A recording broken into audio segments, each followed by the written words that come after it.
Eu penso que no ambiente tão difícil que o mundo está atravessando, e a nossa geração não tinha visto o que está acontecendo, é um fato inédito na história. Já tivemos outras situações adversas, como a peste negra na Europa, como a febre espanhola no começo do século XX, mas nenhuma com a abrangência desta, alcançando todas as nações, derrubando os grandes ícones do mundo, o poder econômico, científico, tecnológico, político.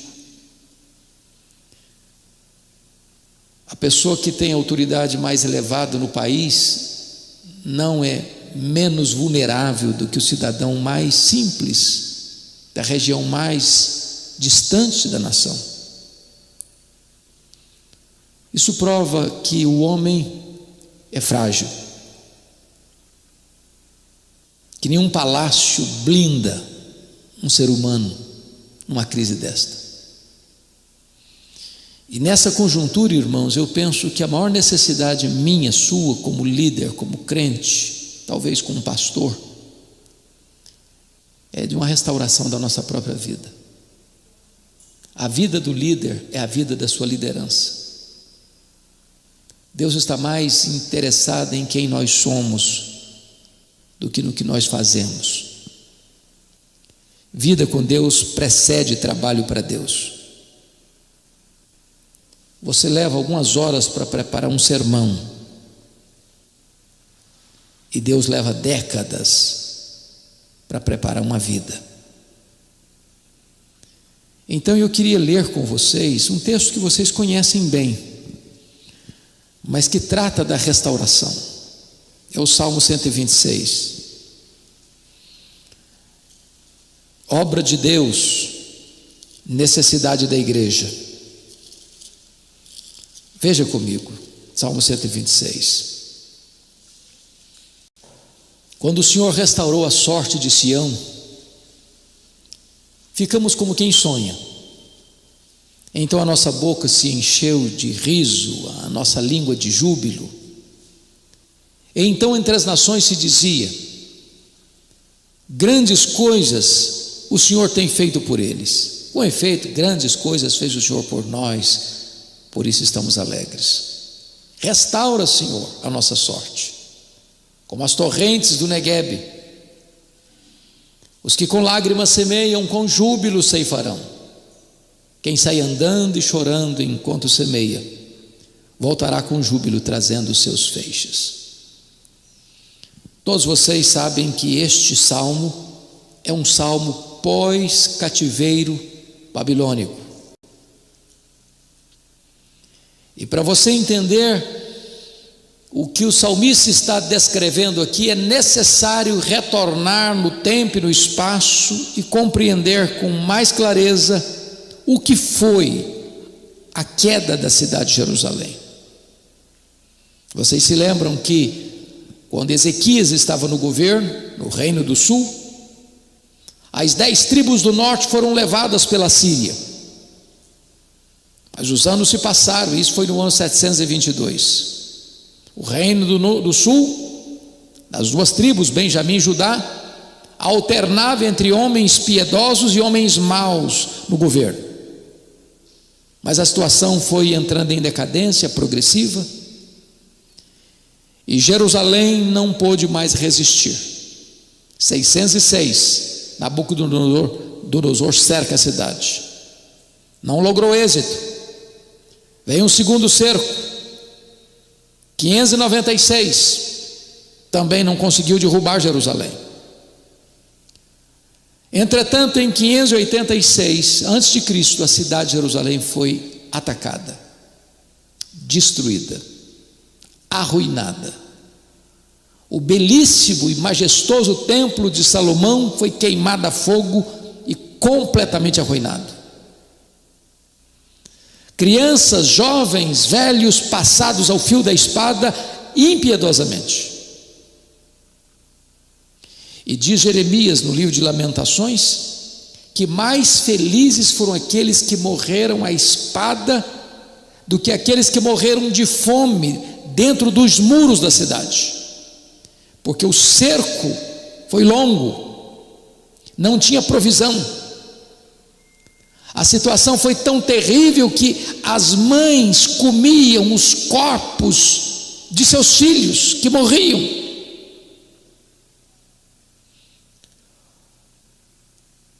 Muitos foram levados, mais de 1000 quilômetros, como escravos, cativos, para a Babilônia. 70 anos. Quando lá chegaram, diz a Escritura, que eles se assentaram às margens dos rios da Babilônia, dependuraram as suas harpas e se assentavam, não para traçar um plano para o futuro, mas para chorar, uma nostalgia crônica. Quando olhavam para o futuro, era apenas para desejar uma vingança contra os seus inimigos. Os anos se passaram, os 70 anos de escravidão chegaram ao fim, e no tempo oportuno de Deus, as portas da prisão foram abertas, as algemas foram quebradas, a escravidão chegou a um fim, e o povo pôde retornar a Jerusalém e dar continuidade à história da redenção. Pois bem, esse salmo conta isso, e esse salmo trata de 3 tempos na vida do povo de Deus. Nos versos 1 a 3, ele olha pelas lentes do retrovisor, olha para trás, com gratidão. O verso 4 pousa no presente, e no presente é uma crise, e no presente ele ora por restauração. Os versos 5 e 6 apontam para o futuro, e no futuro é tempo de semeadura e investimento. Eu estou convencido de que a crise que eles estavam vivendo lá era pior do que a crise que nós estamos vivendo aqui. O que fazer? Então, vejamos comigo. A primeira perspectiva é de olhar para trás e ver e lembrar o que Deus fez na nossa vida. Porque você e eu estamos aqui hoje porque um dia no passado Deus quebrou os nossos grilhões, Deus rompeu as nossas algemas. Nós estávamos cegos e Ele nos deu vista, nós estávamos perdidos e Ele nos encontrou, nós estávamos mortos e Ele nos deu vida. Lá no passado houve um dia em que Deus entrou na nossa história e tirou o tampão dos nossos ouvidos, a venda dos nossos olhos, e mudou a disposição do nosso coração, e nós então nos arrependemos, e Ele mesmo nos deu a fé salvadora e cremos no Senhor Jesus Cristo. Nós temos também uma história para contar, do tempo em que Deus interferiu na nossa vida e tirou-nos da escravidão, e tirou-nos das trevas, e tirou-nos da morte, e nos deu vida. Quando o Senhor restaurou a sorte de Sião, ficamos como quem sonha. O que Deus fez na nossa vida é muito maior do que a nossa possibilidade de expectativa. Nós temos uma história para contar. É isso que é importante para um líder. Um líder não é aquele que apenas ensina verdades.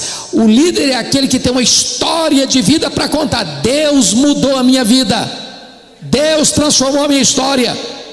E o que você prega não é apenas uma teoria, é uma prática daquilo que você já experimentou na sua vida e na sua história. Segundo lugar, note você que quando você olha para trás e relembra o que Deus fez, isso produz alegria. Então a nossa boca se encheu de riso e a nossa língua de júbilo. Meus irmãos, um líder tem que ser uma pessoa contagiante. O líder não precisa discursar, não precisa falar. Só a presença dele já inspira, já motiva. O líder tem que ter brilho nos olhos, ele tem que ter coração aquecido, ele tem que ser uma pessoa entusiasmada, ele tem que crer no que faz. A pergunta que eu faço a você é: as pessoas acreditam que nós acreditamos no que fazemos? Você vibra com o ministério? Você é empolgado com aquilo que você faz? Há poucos dias, pastor Flávio, um pastor me ligou com lágrimas nos olhos e disse assim: pastor Hernandes, estava chorando, soluçando no telefone. Pastor Hernandes, eu me tornei apenas num fabricante de sermão e nada mais.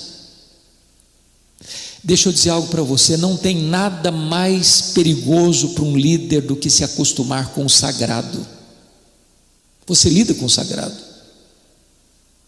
você lida com Bíblia, você lida com oração, você lida com gente de Deus, e de repente, se você não tomar cuidado, você bota o seu ministério no piloto automático, e as coisas começam a acontecer mecanicamente, e você prepara um sermão mecanicamente, e você vem sem expectativa, e você prega sem expectativa, e você volta para casa sem expectativa, e tudo isso vira apenas profissão.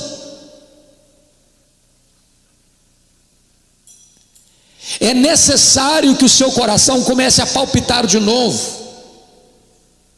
Você tem que ser uma pessoa em chamas, ardendo para Deus. E John Wesley dizia o seguinte: ponha fogo no seu sermão, ou põe o seu sermão no fogo. Se o seu coração não arder, se você não for um graveto seco a pegar fogo, não vai pegar fogo na lenha verde.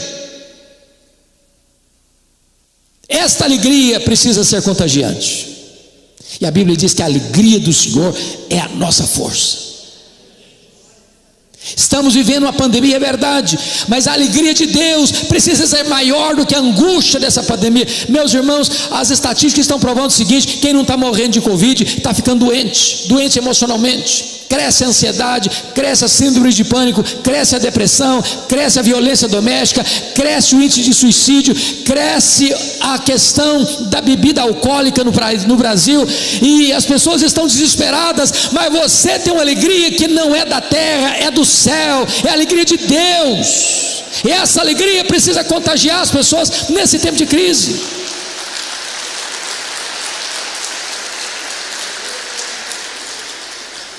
Notem comigo, em terceiro lugar, que o fato de Deus ter feito um milagre na sua vida no passado precisa impactar as pessoas que estão à sua volta e longe de você, inclusive. Olha o que está escrito no verso 2: então entre as nações se dizia: grandes coisas o Senhor tem feito por eles.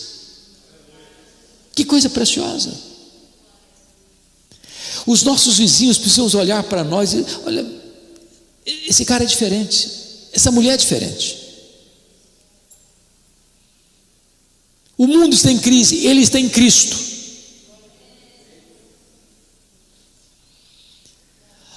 A nossa vida precisa impactar o mundo, irmãos. A nossa história precisa causar espanto no mundo. Talvez não tenha maior tragédia para a igreja do que, na palavra de Paulo, ela se conformar com este século, ela ser amiga do mundo, ela amar as coisas que há no mundo, para depois ser julgada com o mundo. A presença da igreja precisa impactar o mundo.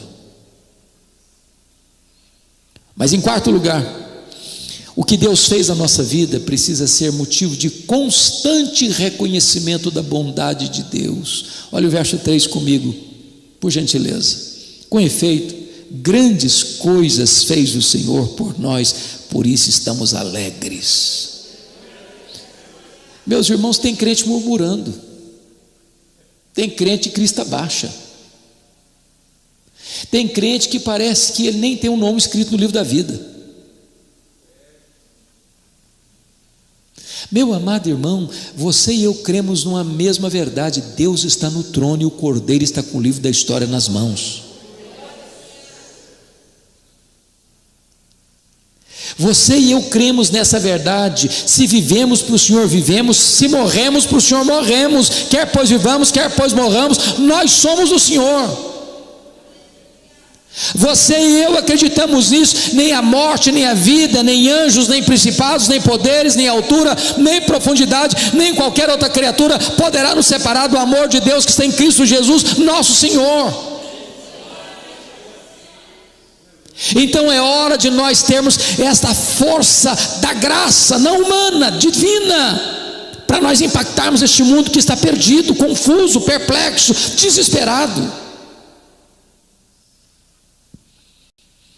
Bom, então vamos olhar para trás com gratidão. Agora veja você comigo o verso 4, porque ele muda o tempo verbal. Agora os verbos não estão no passado mais, o verbo está no presente. E o que está escrito no versículo 4? Restaura, Senhor, a nossa sorte, como as torrentes do Negueb. O que ele está falando? De repente, ele começa a olhar para a vida dele agora, nesse momento, nessa circunstância, e chega a uma conclusão: tem uma crise dentro de mim, tem um deserto instalado no meu peito. Irmãos amados, se formos honestos com nós mesmos, todos nós talvez nos lembremos de um momento ou outro na vida cristã que nós ficamos secos, que o fervor parece que foi embora, parece que a alegria bateu asas, que a vida virou uma rotina. É por isso que, à luz da Bíblia, note isso, a vida cristã é feita de recomeços, recomeços, recomeços, recomeços. Um homem de fé como Abraão é capaz de descer o Egito e mentir, mas porque ele é um homem de Deus, ele sai do Egito e levanta um altar. Então, se o seu coração está seco, isso não significa que você não é de Deus, isso significa que você precisa de restauração. E nesse verso 5 tem 5 verdades que eu gostaria de destacar aqui para o nosso enlevo. Primeira verdade é que as vitórias de ontem ou do ontem não servem mais para hoje, é preciso ser vitorioso hoje. O fato de você ter sido cheio do Espírito Santo ontem não significa que você está cheio do Espírito Santo hoje. As consagradoras conquistas de ontem já não servem mais para hoje. Hoje é hora de você andar com Deus. Todo dia é dia de você cheio do Espírito Santo. E embora nós valorizamos o passado, mas nós não moramos no passado. Nós não vivemos de reminiscências, nós não vivemos de lembranças. Se você hoje percebe que o seu coração está árido, é hora de você entender isso. As vitórias de ontem não servem mais. Hoje é hora de você vencer. Hoje é hora de você andar com Deus. Hoje é hora de você ser uma pessoa de oração. Hoje é hora de você ter o coração inflamado de novo. Os melhores dias do passado precisam ser medidas mínimas do que Deus quer fazer e vai fazer na sua vida hoje. Segunda lição do verso 4. A sequidão hoje não pode ser motivo de desânimo, deve ser razão para você clamar a Deus por restauração. Se você ficar desanimado, bom, está difícil, eu estou com medo de perder meu emprego, o empresário está tendo uma queda financeira violenta, o comerciante está tendo um prejuízo enorme, alguns nem vão mais conseguir abrir as suas portas. Às vezes alguém que está trabalhando numa empresa já há tantos anos, com tanta garantia e solidez, está perdendo o emprego, a recessão vai chegar, o desemprego virá, as lutas virão, e etc e tal, e você está angustiado. Meu irmão, não se renda, não se capture, não jogue a toalha, é hora de você clamar por restauração. Restaura, Senhor, restaura, Senhor. E quem restaura é Deus. Eu não restauro a mim mesmo, eu não limpo a mim mesmo, eu não renovo a mim mesmo, eu não reavivo a mim mesmo, eu não posso mudar a minha própria pele, como diz a Escritura, não pode o leopardo mudar a sua pele, não pode um etíope mudar a cor da sua pele, mas Deus pode mudar a minha vida, Deus pode me levantar, Deus pode me erguer, Deus pode trazer brilho de novo, Deus pode aquecer de novo meu coração, Deus pode me levar de volta ao primeiro amor. Clame, Senhor. Clame ao Senhor. Terceiro lugar, esse versículo está nos ensinando que a restauração é obra soberana de Deus. Restaura, Senhor. Quem restaura é Deus.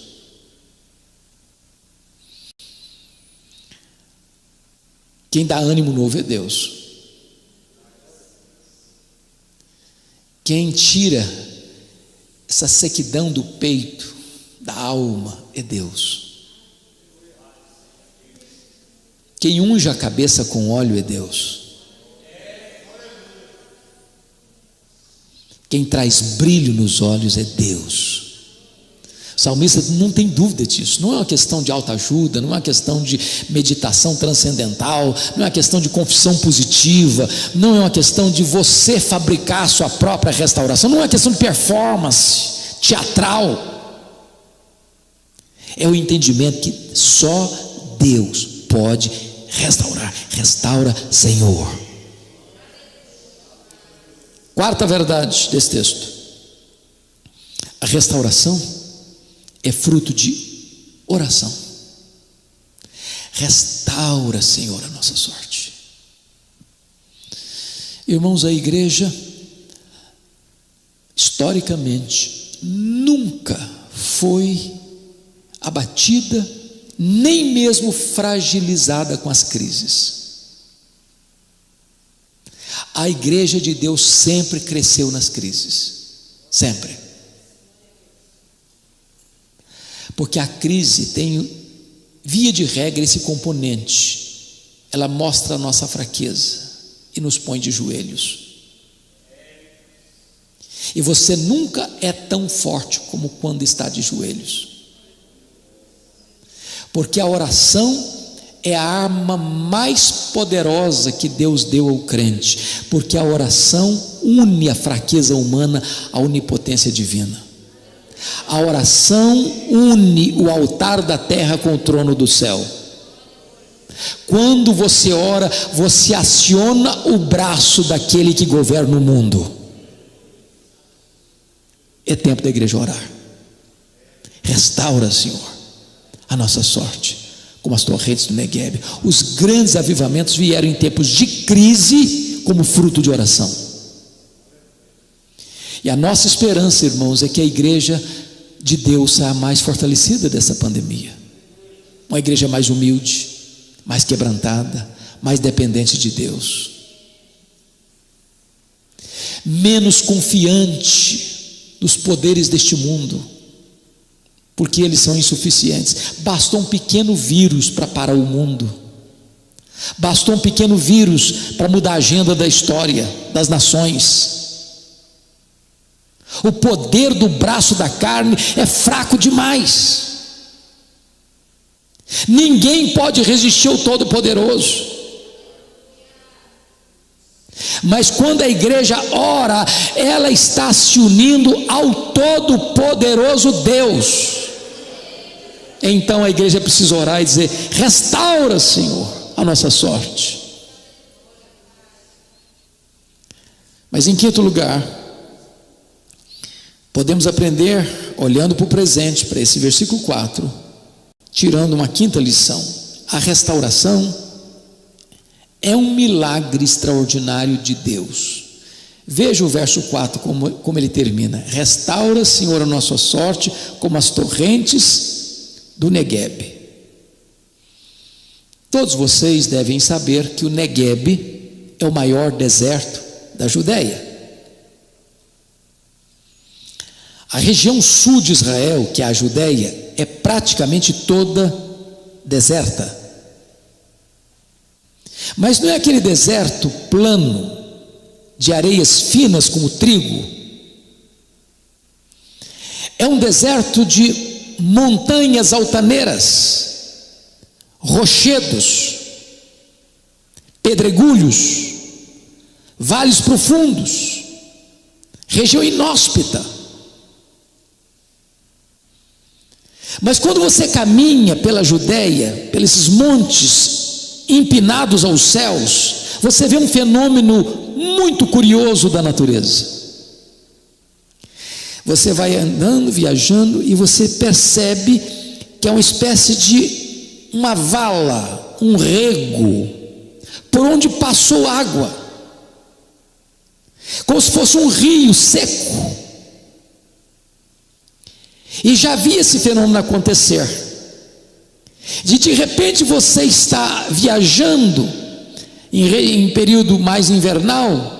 Vi isso várias vezes no período de janeiro que estive lá. De repente, como que enxurradas, correntes caudalosas precipitando das montanhas, descendo e rasgando as entranhas do deserto, e por onde essas águas passam, tudo floresce, tudo frutifica, e tornam-se oásis, que chamam de vadis. O salmista, que conhecia tão bem essa geografia, lembra-se desse cenário e ora: restaura, Senhor, a nossa sorte, como as torrentes do Negueb. O que ele está dizendo? Deus, meu coração está seco igual um deserto. Assim como o Senhor faz lá no Negueb, Senhor, manda a chuva do teu Espírito, manda as torrentes do teu Espírito, para que esta areia escaldante, esbraseante, comece, Senhor, a receber fluxo de vida, e tudo volte a florescer e a frutificar na minha vida. Restaura, Senhor, a minha sorte, como as torrentes do Negueb. Oh, amado irmão, em nome de Jesus, Deus pode trazer um reavivamento para o seu coração. Você que tem vivido uma vida seca, árida, talvez insossa, talvez apática, talvez infrutífera, você pode reverdecer, você pode frutificar. As águas abundantes do Espírito Santo podem jorrar na sua vida, torrentes do céu podem entrar no veio da sua história, e tudo mudar, e tudo florescer, e tudo frutificar.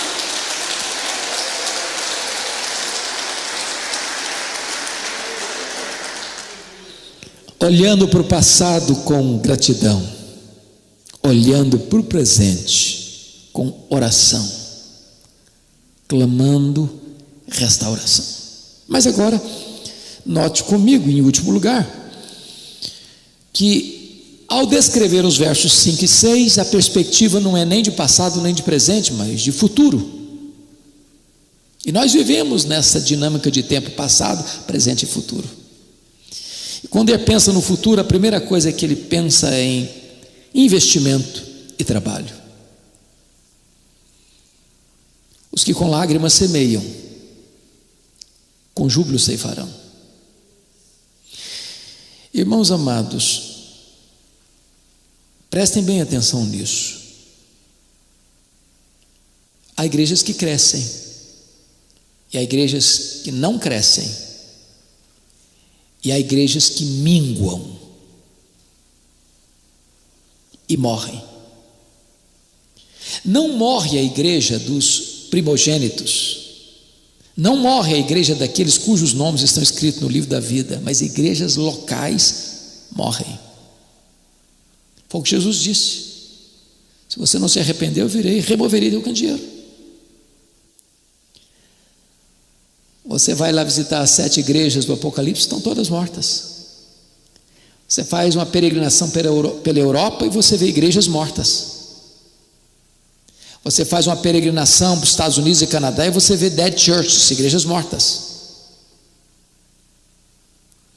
Mas toda igreja que cresce entende uma lei básica da vida: não tem colheita onde não tem semeadura. Se nós somos uma liderança comprometida com o crescimento da igreja, nós temos que semear, gastar mais as solas do sapato do que o assento dos bancos. Não tem como mudar isso. É preciso pregar, é preciso fazer evangelismo, é preciso discipular. As estratégias Deus nos dará. Se é evangelismo pessoal, se é evangelismo de grupos familiares, se é evangelismo de discipulado dentro das famílias, se é trabalho de evangelização de massa, se é campanhas evangelísticas na igreja, se é usando redes sociais, o rádio, a televisão, não importa, nós precisamos de semear. Suar a camisa é trabalho. Ninguém semeia, meus irmãos, no escritório com ar-condicionado 24 horas por dia. É preciso esforço, é preciso trabalho, é preciso investimento, é preciso tempo, é preciso dedicação, é preciso esforço, é preciso esperança. Semeia.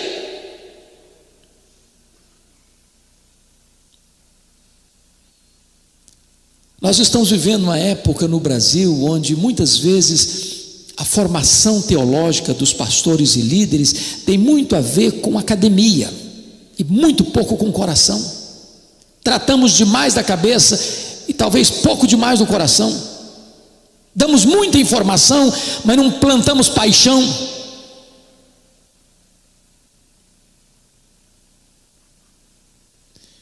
E se nós queremos ver a obra de Deus avançando, irmãos, nós temos que semear, semear, semear, semear. Você não sabe onde a semente vai cair. Tem hora que ela cai no meio do caminho, tem hora que ela cai no meio da pedra, tem hora que ela cai no meio do espinheiro, mas tem hora que ela cai na terra boa e ela vai frutificar 30, 60 e a 100 por um.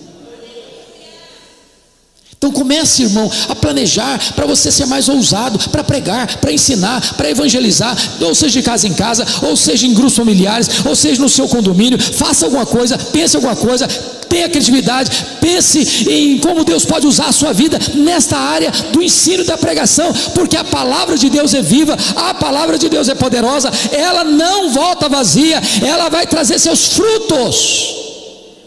Não é o seu conhecimento, não é a sua eloquência, é o poder do evangelho. Ele é o poder de Deus para a salvação de todo aquele que crê. Agora preste atenção, está escrito o seguinte: os que com lágrimas semeiam. Semear não é fácil, não. Você vai encontrar todas as resistências. Quando o semeador saiu a semear, ele enfrentou a resistência dos homens que pisaram a semente. Ele enfrentou a resistência das aves que comeram a semente. Ele enfrentou a resistência dos espinhos que sufocaram a semente. Eles enfrentaram a resistência das pedras que feriram a semente. Eles enfrentaram a resistência dos demônios que arrebatam a semente. Deus não chamou você líder, você passou por uma vida fácil. Se você quer vida fácil, abandone o ministério. Deus chamou você para ser um semeador. Você vai enfrentar resistência? Vai, mas esta palavra que você está semeando tem vida em si mesma, ela é poderosa. Poderosa. Apesar de toda a resistência, ela produzirá a 30, a 60 e a 100 por um.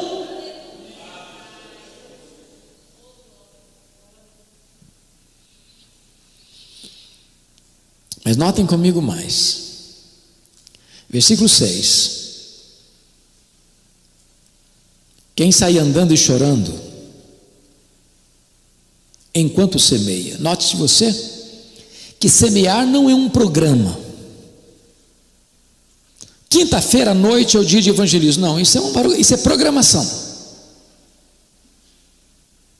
Programação. Não estou dizendo que não possa existir programação, não precisa existir sim. Mas programação não é substituto de estilo de vida. Quem sai andando e chorando enquanto semeia. Você semeia quando sai de casa, quando leva o filho para a escola, quando traz o filho da escola, quando vai numa festa de aniversário, quando vai passear, quando vai trabalhar. Você semeia enquanto anda, e enquanto anda semeia, e enquanto anda e semeia você chora, porque às vezes o solo é tão duro que você precisa regá-lo com as suas lágrimas. William Buff, pai do Exército da Salvação, enviou certa feita alguns missionários para uma região difícil. Depois de uns meses lá, sem frutos, mandaram uma carta para William Buff dizer o seguinte: tira-nos daqui, esse campo é estéril, aqui não adianta. Já tentamos tudo, não conseguimos nada. Ele respondeu para eles: já experimentaram tudo? Então agora experimentem chorar. O grande problema é que hoje às vezes nós evangelizamos com o coração árido demais e com os olhos enxutos demais. Talvez precisaremos aprender o evangelismo das lágrimas. Quem sai andando e chorando enquanto semeia. Semeia ainda que com lágrimas.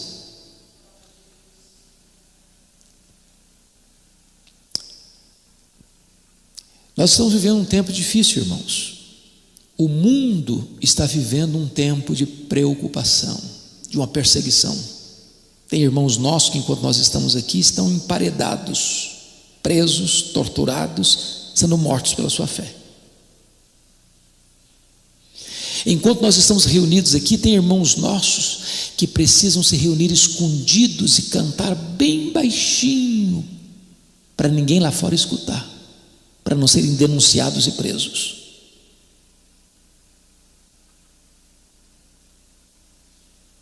O cerco está apertando. Já vivemos no Brasil uma cristofobia.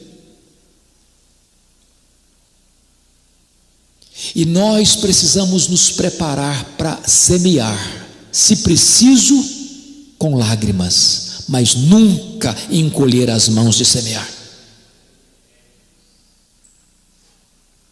Porque se a semeadura é com lágrimas, o texto responde: a volta é certa, é segura, não com choro mais, mas com júbilo, não de mãos vazias mais, mas trazendo seus feixes.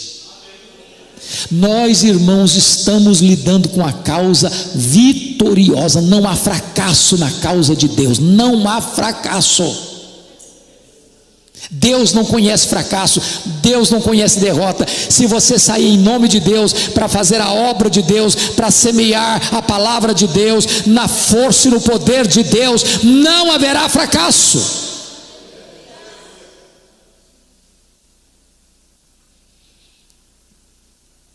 A minha oração é que Deus inflame o nosso coração e restaure a nossa sorte.